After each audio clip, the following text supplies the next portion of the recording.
Hey everyone, welcome back to Crossflix, where we talk about movies and TV across all different genres. Today, I'm going to be doing my first mystery review, so let's get to it. So what today's mystery review, try saying that 10 times fast, it's actually not that easy. Or maybe I just suck at speaking English. For today's mystery review, we are going to be talking about The Batman. So The Batman came out earlier this month, I think the first week of March maybe. And honestly, I did like it a lot. I liked it a lot more than I thought I would. But I also had a lot more dislikes than I thought I would as well. So that's why I don't even know if I had started this channel yet or not when the movie came out. So that's why I didn't do a review on it at first. And that's why I decided to make it my mystery review for the month of March. So let's start off with what I liked about it. What I liked was Batman himself. I thought Robert Pattinson's Batman was really cool. I liked how he was Batman probably like 95% of the movie. He wasn't Bruce Wayne very much at all. And a lot of people's biggest complaints is that there wasn't that much Bruce Wayne. But it's like he's becoming Bruce Wayne. Like he's still fresh into being Batman. He doesn't want to be out there as the millionaire. He wants to be out there as the badass that hurts criminals. He's kind of obsessed with it. I didn't mind the whole emo aspect. It's like, yeah, like the dude's had a pretty shitty life for being a millionaire. So just like let him be emo. Like who cares?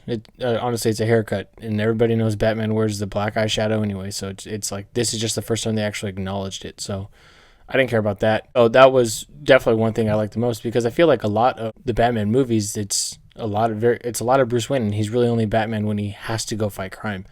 This guy legit, like Pattinson's, just he's waiting for the night to come so he can go be Batman. Or he's not choosing to wait for, like he wants it, but he knows it's not smart to go out in the middle of the day.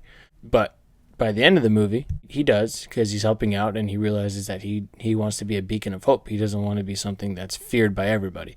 He only wants to be feared by criminals. So I thought that was a really cool take. Next up, I like Zoe Kravitz a lot as Catwoman. I thought she was cool. She's definitely not a bad actress. I like her in almost everything she's in. And her Catwoman was very, like, it's unique. They've had, as far as movies go, we've had 3 live-action Catwomans. And I feel like they all are different in their very own way, to where you can't really compare who's better and who isn't. And I actually like that a lot, when you can do that with a character. And Catwoman can be a pretty complex character at times. So I feel like they did a good job with this. I hope they do an HBO Max spinoff with her and have her out in Bloodhaven. And I think that she could have a good, like, 6-part limited series or something like that. And then, or maybe she meets like some other Batman foes out there that they know, and she brings them back to Gotham, and whether they become friends or enemies, again, that's for debate later. So I like where they're going with the character, and I like what they did with the character in the movie, and I thought that Zoe Kravitz did a really good job. The next character I liked a lot was the Penguin. I feel like Colin Farrell did an awesome job as Penguin, and he's completely unidentifiable. It takes a special person to know off the bat that that's Colin Farrell. And he has an HBO Max spinoff already announced about him actually like becoming the big mob boss that everybody knows.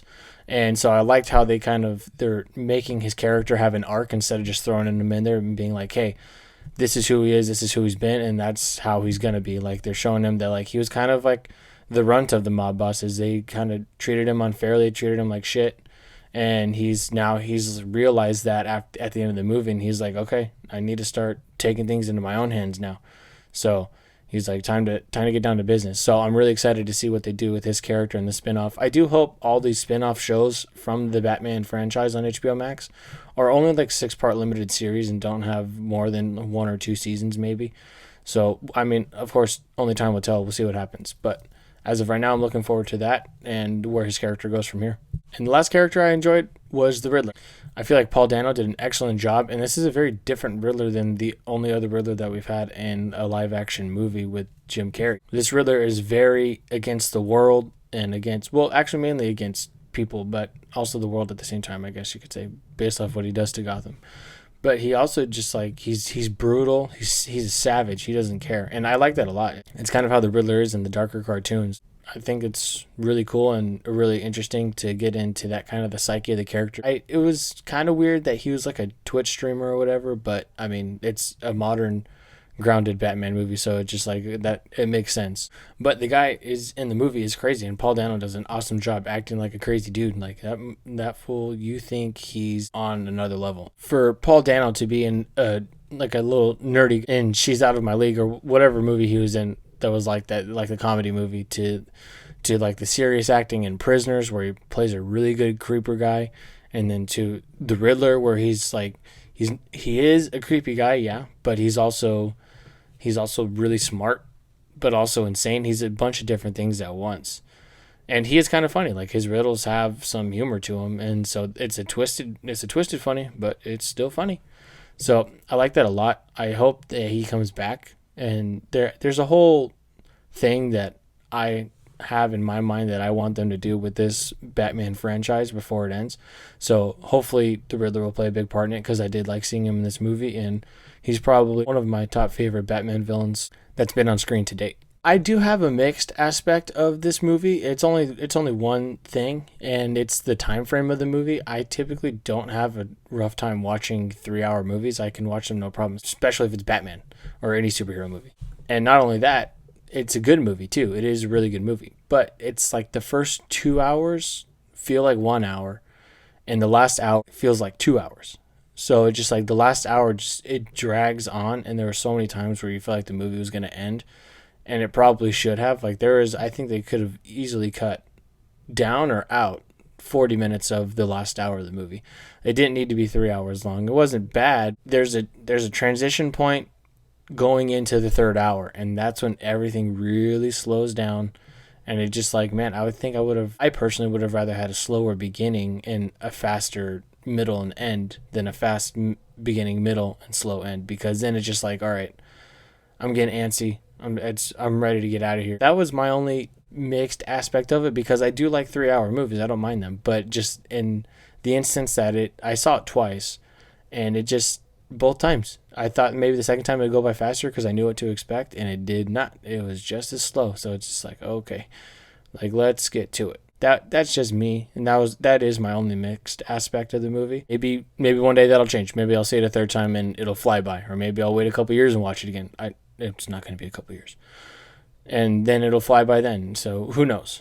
Now going into my dislikes of the movie, I feel like a lot of people hyped up the whole detective aspect. Like, yeah, he was a detective most of the movie, and we haven't gotten like pretty much a full movie of detectiveness from Batman, that's fine. So it's a new one, and Batman is known as the world's greatest detective, and that's cool that we finally got that story. I like that part of it. But it's like, I feel like a lot of people forget about other times that Batman has been a detective. Like, yeah, it wasn't the whole movie, but I wouldn't want every Batman movie to be a whole movie about him being a detective. Like, this one's fine, but maybe just show elements of it in the next one. Like, don't make the whole movie a thing. So I don't mind it for this movie, but also at the same time, I feel like it was just overhyped. Everybody said like, oh, it's one of the best detective movies ever. I'm watching it, I'm like, it's a good detective movie, but it's not the best one. And next, there wasn't much of this, but I mean, they have some woke moments in there, and it just like, I'm over the wokeness in the movies. If you want to keep it in real life and call out the people that are scumbags in real life, that's fine. But let's not create these characters just to implement woke shit in the movie. Like, just, if you can't come up with something more original, more creative than that, then like, what are you doing? So that's just my personal opinion on it. I know other people would be like, oh, well, it's going to show how life is in real society. And like, okay, we get it. Rich people are assholes. Okay. Most of the time. Yeah. Every rich person's going to be an asshole. We get it. Come up with another alternative, or come up with another motive or something for a movie when you have some of the greatest minds in Hollywood working on this one thing for 2-3 years, sometimes 4 at a time. You can come up with something better than wokeness. I'm not going to let that ruin the movie for me, but it's like, in that moment when it happened, I'm like, all right, you lost me for a second, dude. Like, it could have been handled better, I feel like. But I'm also not rich. I'm also not a movie maker, so what do I know? But yeah, that's it for me. That's my quick little thoughts on a mystery review for The Batman. Overall, it was a really good movie. Like, I know my dislikes kind of dog on it a little bit, but it's not a bad movie at all. I can't wait to buy it on 4K. I'm really excited for what they do with the rest of the franchise, and I hope they make 3-4 movies with this Batman and kind of grow with this Batman every 3 to 4 years as well. Like, I don't want these 3 movies getting pumped out in 6 or 7 years. Like, make it a good time span. Make it 10 to 12 years, so that way you can so that way a lot of people can grow with this character, both as like adults grow with it even more, and then the new kids coming in watching movies grow with it more, things like that. Like make the franchise last and just savor the moment that you have with the character while you have them, because it's obviously it's not going to be there forever. Batman's been rebooted I don't even know how many times anymore, and I watch these movies all the time. So that's it for this video. I'll see you guys in the next one.